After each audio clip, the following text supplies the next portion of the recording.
उपाय पुढे मॅडम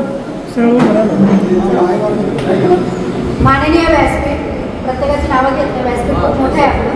माननीय व्यासपीठ आणि जमलेले सर्व माझे शिवसैनिक बंधू भगिनी, आज मी पहिल्यांदा सगळ्यांसमोर एवढ्या मीटिंग झाल्या पण मी कधी बोलले नाही, आज बोलते. कारण मला काही गोष्टी खटकलेल्या आहेत.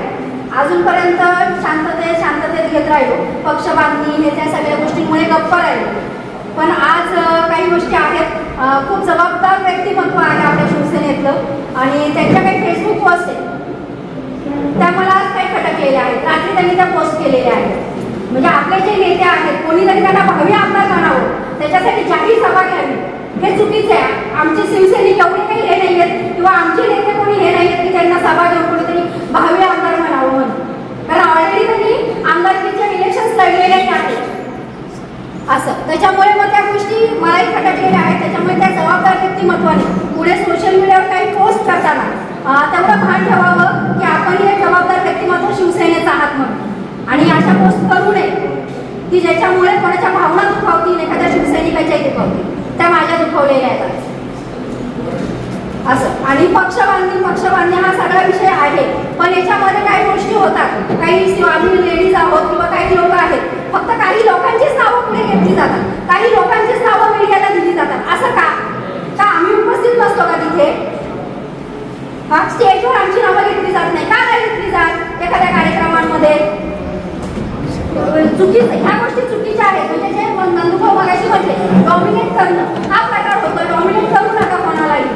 कारण एक शिवसैनिकही खूप भारी आहे कोणाला पण.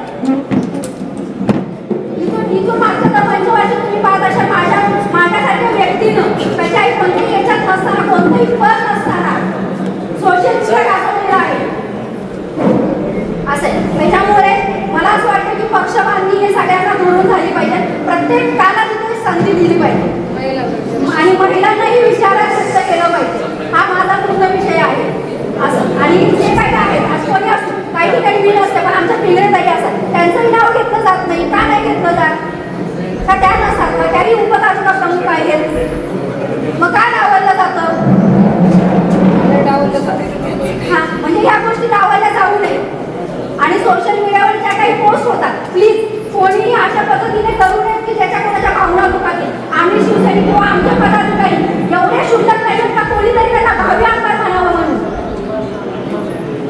हा, प्रत्येकाच्या मनात त्यांच्या पदाधिकाऱ्यांविषयी आमच्या मनात खूप चांगले आहेत. राजाभाऊ असो, सुरेश भाऊ असो.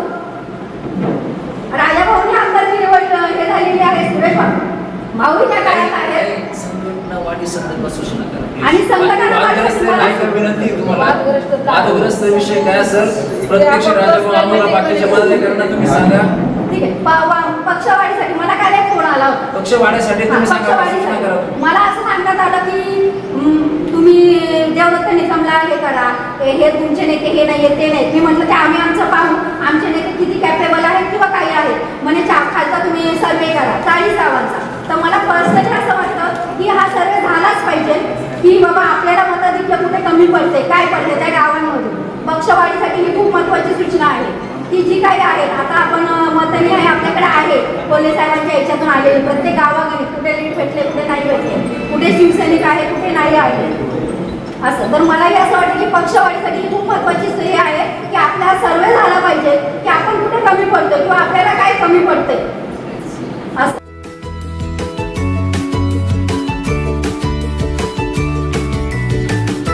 बातम्या शेतीच्या,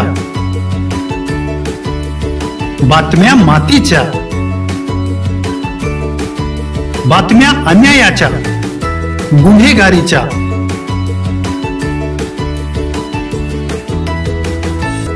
राजकारणाच्या आणि समाजकारणाच्या,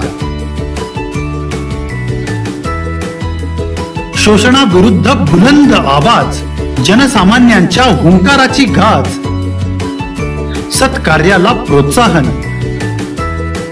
दुष्कृत्याला अनुशासन,